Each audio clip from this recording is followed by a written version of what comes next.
So guys, I've been fighting stage 4 cancer for the last 10 months, and I'm going to be honest, these last couple weeks have been really hard on me.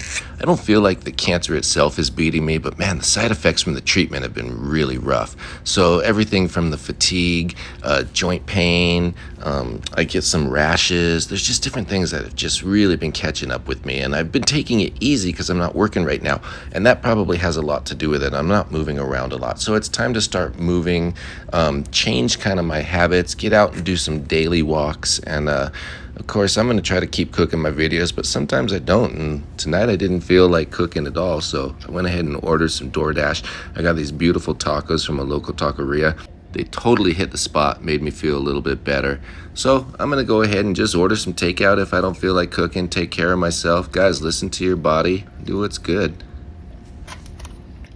Right now, my body's saying, Kev, just take it easy, drink some water, go for some short walks, and eat tacos. So that's what I'm doing, and it's actually working. Yeah, and these tacos, man, what a treat. Cheers, everyone.